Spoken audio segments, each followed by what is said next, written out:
চ্যালেঞ্জের দ্বিতীয় দিন, দেখি আজকে আমাকে 5,000 টাকার চ্যালেঞ্জের কতটা কাছে নিয়ে যেতে পারে আজকের দিনটা। তো হে গাইস, 11×22 কেমন আছো সবাই? আশা করি ভালো আছো সবাই। আজ সকালে ঘুম থেকে উঠে বাইরে বেরিয়ে দেখি ঝমঝম বৃষ্টি হচ্ছে। এক মুহূর্তের জন্য মনে হলো আজ কি 7 দিনের চ্যালেঞ্জটা থেমে যাবে, কিন্তু এত সহজে হার মানলে তো চ্যালেঞ্জের কোনো মূল্যই থাকে না। তাই বৃষ্টিকে সঙ্গী করেই বেরিয়ে পড়লাম। আজকের লক্ষ্য একটাই, যাই হোক দিনের টার্গেট পূরণ করতে হবে। দেখি এই বৃষ্টির দিনে ভাগ্য আমার পাশে থাকে নাকি আজকের দিনটা আরো কঠিন হয়ে ওঠে। অবশেষে সকালের বাধা বিপত্তি পেরিয়ে প্রবেশ করলাম মার্কেটে। তারপর ঢুকলাম পার্কিং এ ঢুকে একটা খালি জায়গা দেখে জেড এক্সটেনারকে পার্কিং করে হাতে মাছ নেওয়ার ব্যাগগুলোকে নিয়ে হাঁটতে হাঁটতে প্রবেশ করলাম মার্কেটের ভিতরে। আর আজ সবার আগে মার্কেটে ঢুকে সবার প্রথমে চোখে পড়লো এক জায়গায় বিক্রি হচ্ছে বড় বড় সাইজের পমফ্লেট মাছ। আর তার পাশের গদি থেকে আরেক দাদা আমাকে উঠিয়ে দেখাচ্ছে বড় বড় সাইজের জোড়া রুই মাছ। তারপর শুরু হলো আমার ছুটাছুটি মার্কেটের এক প্রান্ত থেকে আরেক প্রান্ত,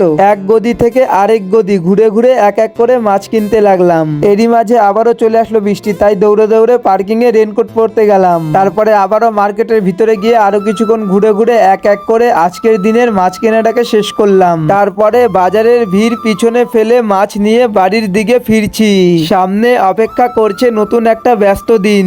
অবশেষে আজকের মার্কেটের সব কাজ শেষ করে হাড়ি ভর্তি মাছ আর সামনে ব্যাগ ভর্তি মাছ নিয়ে জেড এক্সটেনারকে বাড়ির সামনে এসে দাঁড় করালাম। তারপরে সব মাছের ব্যাগগুলোকে নামিয়ে সব মাছগুলোকে আলাদা আলাদা বালতিতে করে সবকিছু রেডি করে এক জায়গায় 100 টাকার আর এক জায়গায় 50 টাকার মাছ বিক্রি করে বউনি করলাম।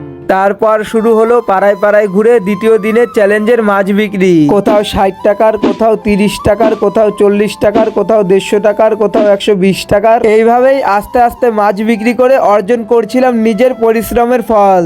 আর আজকে আমি টোটাল মাছ কিনে নিয়ে এসেছিলাম 17 কিলো, যার দাম পড়েছিল 2610 টাকা। অবশেষে দ্বিতীয় দিনে চ্যালেঞ্জের সব মাছগুলি শেষ হয়ে গেল। তারপর সারাদিনের পরিশ্রম আর ক্লান্তি শরীর নিয়ে ধীরে ধীরে বাড়ির পথে রওনা দিলাম। তারপরে দিনের শেষে বসে টাকা পয়সা সবকিছু হিসাব করলাম। আজ আমার পুঁজি বাদ দিয়ে ইনকাম ছিল 900 টাকা। তাহলে 7 দিনের চ্যালেঞ্জে আমার 2 দিনে মোট ইনকাম হলো 1600 টাকা। এখনো লক্ষ্য অনেকটা দূরে, কিন্তু আমি থামছি না। চলো তোমাদের সাথে দেখা হচ্ছে তৃতীয় দিনের ভিডিওতে।